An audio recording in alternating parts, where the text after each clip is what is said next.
सबसे बड़ी बात है कि आज अभी मेरी दीदी ने बताया कि हरसाना का जो वार्ड है उसमें 100 करोड़ रुपए का काम मंजूर हुआ है। अब मैंने तो 50 करोड़ बोले थे, 100 करोड़ रुपए का एक वार्ड में हुआ है डेवलपमेंट के लिए।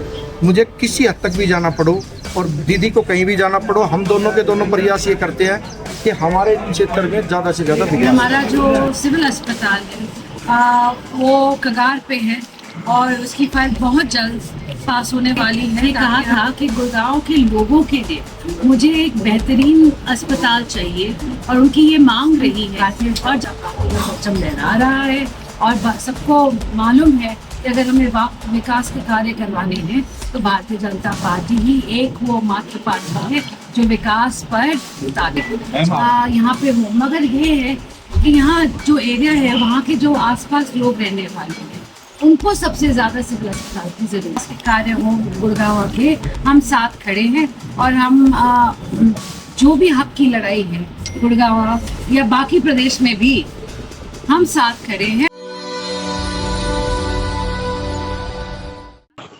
पैर रखने की नहीं थी जगह, आरती राव के स्वागत में शक्ति प्रदर्शन। गुरुग्राम में बीजेपी का बड़ा राजनीतिक संदेश। विधायक मुकेश शर्मा के यहाँ पहुंची थी स्वास्थ्य मंत्री आरती राव। तस्वीरें आप देख सकते हैं। गुरुग्राम में आज बीजेपी का या मुकेश शर्मा का बड़ा राजनीतिक शक्ति प्रदर्शन देखने को मिला, जहां विधायक मुकेश शर्मा के आवास पर हरियाणा के स्वास्थ्य मंत्री आरती सिंह राव के स्वास्थ्य कार्यक्रम में भारी भीड़ उमड़ पड़ी। हालात ऐसे थे कि कार्यक्रम स्तर पर पैर रखने तक की जगह नहीं बची। लेकिन इस पूरे कार्यकाल में सबसे ज्यादा चर्चा जिस मुद्दे की रही वो था गुरुग्राम के नए जिला सिविल अस्पताल का निर्माण। विधायक मुकेश शर्मा ने स्वास्थ्य मंत्री के सामने अस्पताल निर्माण का मुद्दा बड़ी मजबूती से उठाया। हालांकि मंत्री की ओर से कोई तय तारीख तो नहीं दी गई, लेकिन मन से जिस तरह लगातार सिविल अस्पताल की बात होती रही उससे साफ नजर आया कि इस परियोजना को लेकर राजनीतिक दबाव और गंभीरता दोनों बढ़ चुकी हैं।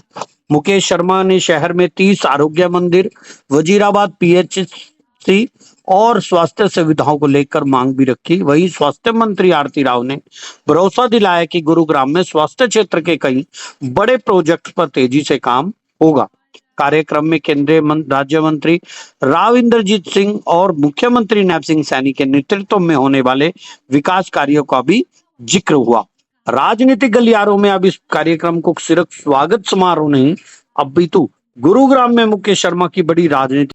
सबसे जरूरी बात क्या थी कि ये कार्यक्रम था चाय का। ये जनसभा इसलिए मिल गई क्योंकि हम सब लोग भी, मैं भी, मेरी दीदी भी सबके कार्यक्रम में जाते हैं। तो जैसे हमने मैसेज दिया तो सब लोगों ने सोचा कि भाई मिलने का भी अवसर रहता है और अपना विषय भी रख सकते हैं। और हमारा खुद का विषय भी था क्योंकि हॉस्पिटल का विषय भी था, ठीक है जी, वो बहुत बड़ा विषय था। तो हमने अपना विषय भी रख दिया। वजीराबाद का विषय भी था, वो भी हो गया। उसके बाद में वो 30 आयोग केंद्र थे, उनका विषय भी हो गया। तो ऐसे करके हम सब लोगों को लगता है ये विषय जो हमने रखा, तो आज ये विषय, उनके बाद उन्होंने ओपनिंग भी की। दीदी तो ओपनिंग में भी थी, मेरा तो कार्यक्रम था तो मैं यहाँ पे था। सबसे बड़ी बात है कि आज अभी मेरी दीदी ने बताया कि हरसाना का जो वार्ड है उसमें 100 करोड़ रुपए का काम मंजूर हुआ है। अब मैंने तो 50 करोड़ बोले थे, 100 करोड़ रुपए का एक वार्ड में हुआ है। तो ये देखो सचिन नहीं खड़ा, वो बता लग रहे मेरे साहब भी। तो मैं तो ये कहता हूँ कि गुड़गांव के डेवलपमेंट के लिए मुझे किसी हद तक भी जाना पड़ो और दीदी को कहीं भी जाना पड़ो, हम दोनों के दोनों प्रयास ये करते हैं कि हमारे क्षेत्र में ज्यादा से ज्यादा विकास। कूड़े के ढेर गुड़गांव में लग रहे हैं। अभी 14 तारीख को तक हड़ताल है। आज 14 तारीख होगी। आज अगर जो वो खत्म होगी उसके एक हफ्ते के बाद आपको गुड़गांव में कोई कूड़ा नहीं पाएगा। वो प्रदेश की हड़ताल है जी। मैंने आज की शुरुआत की है 4 सब सेंटर्स के इनॉग्रेशन के साथ। 3 पटौदी विधानसभा में, एक इस तरफ है। तो ये सब सेंटर्स हुए हैं। आने वाले वक्त में गुड़गांव डिस्ट्रिक्ट में हमने हमारी सरकार ने 2 और PHC में तब्दील करी है। एक वजीराबाद में है और एक दौलताबाद में। 4 PHCs बना रहे हैं और 8 और सब सेंटर्स दे रहे हैं। इसके साथ साथ एक फाइल चली हुई है 30 अर्बन आरोग्य मंदिर जो PPP मोड पे चलेंगे। जैसे मोहल्लों में हम एक होम क्लिनिक चलाना चाहते हैं जहाँ लोग जा सके, अपनी डॉक्टर से मिल सके, अगर कोई बीमारी हो उसकी दवा पा सके, इलाज हो सके। तो ये भी चल रही है। मगर सबसे बड़ी बात हमारे गुड़गांव डिस्ट्रिक्ट के लिए ये है कि हमारा जो सिविल अस्पताल है वो कगार पे है और उसकी फाइल बहुत जल्द पास होने वाली है ताकि हम उसका शिलान्यास कर सकें और उसके बाद उस पे काम बहुत जल्द शुरू हो। काफी दिन से सिविल अस्पताल की बात चल रही है। राव साहब भी कई बार बोल चुके थे, कितनी जल्दी उम्मीद करें कि हो जाएगा काम? जी अभी मैंने इनफैक्ट परसों ही बात की है, तो जैसे मैं इसके बाद चंडीगढ़ जाऊंगी, 18 तारीख को कैबिनेट मीटिंग है, तो मैं 17 तारीख को पहुंचूंगी। उसके बाद मैं फिर से बोलूँगी ये जो फाइल है वो जल्द से जल्द हम साइन करवा के इस पे काम हफ्तों में हो जाएगा ये काम, अगले महीने में हो जाएगा। 400 + 200 600 है। शुरुआत हम करेंगे 400 पे और फिर 200 और बना सकते हैं, तो 600 का अनुमान लगा के चलिए। और ये बहुत बड़ी बात है क्योंकि हमारे जो मंत्री जी है राव इंद्रजीत सिंह जी गुड़गांव से, उन्होंने काफ़ी पहले ये कहा था कि गुड़गांव के लोगों के लिए मुझे एक बेहतरीन अस्पताल चाहिए और उनकी ये मांग रही है।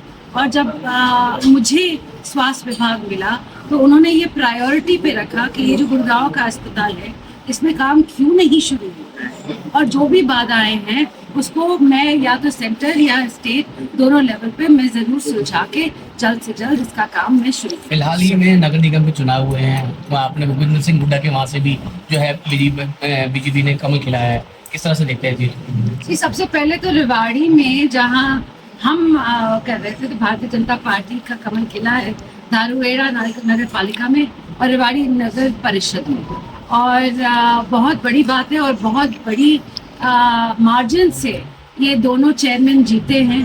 और मैं बाकी भी भारतीय जनता पार्टी के सभी परिषद हो या निगम हो या जो भी हुए हैं निगम इलेक्शन, मैं उन सबको बधाई देना चाहती हूँ क्योंकि आज के दिन भारतीय जनता पार्टी का परचम लहरा रहा है और सबको मालूम है कि अगर हमें विकास के कार्य करवाने हैं तो भारतीय जनता पार्टी ही एक वो मात्र पार्टी है जो विकास पर उतारे। नहीं, कुछ लोग चाहते थे कि क्योंकि ये थोड़ा भिड़ा हुआ सा एरिया है और भिड़े होने के कारण वो नहीं चाहते थे कि यहाँ पे हो, मगर ये है कि यहाँ जो एरिया है वहाँ के जो आसपास लोग रहने वाले हैं उनको सबसे ज़्यादा सिविल अस्पताल की ज़रूरत है, तो इसलिए राव साहब अड़े रहे। और आई थिंक भाई मुकेश ने भी बिल्कुल साथ दिया इसलिए कि ये जो एरिया है इन लोगों की बहुत बड़ी ज़रूरत है, तो अगर यहाँ से निकल के वो बाहर चला जाएगा तो फिर इन लोगों को समस्या हो, इसलिए राव साहब इस पे अटल रहे कि यहाँ पे ही होना चाहिए। अगर भिड़ा एरिया है इसका मतलब है आबादी ज़्यादा है, आबादी ज़्यादा है इसका मतलब ज़रूरत ज़्यादा है, तो इसीलिए रैली बन गई जी। बिल्कुल रैली बन गई। भाई मुकेश ने कहा कि चाय पे आओ, मैंने कहा ठीक है चाय पे आते हैं, चाय नहीं पिलाई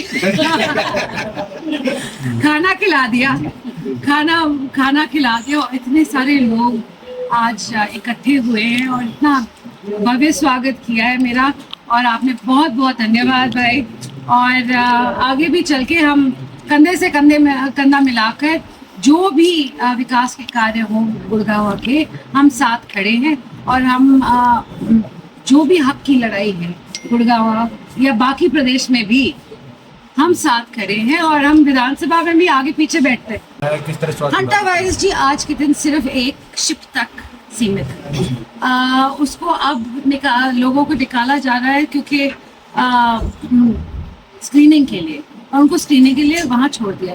तो हंटा वायरस कोई बड़ी बात, सभी बोल रहे हैं कि ये कोरोना नहीं है, ये ऐसा नहीं है। नहीं, एब्सोल्युटली आई थिंक होना भी चाहिए क्योंकि आज के दिन पोल्यूशन हम एक तरह से ये देखें मोदी जी क्यों कर रहे हैं, क्योंकि हमारा जो पेट्रोलियम पे जो एक्सपेंडिचर भी है, पोल्यूशन भी है, उसकी वजह से हम गुड़गांव जैसे शहरों में बहुत समस्या पड़ रही है। और साथ साथ जो संसार और की स्थिति है आज उसको देखकर अगर हम कट बैक कर सकते हैं तो हमें ज़रूर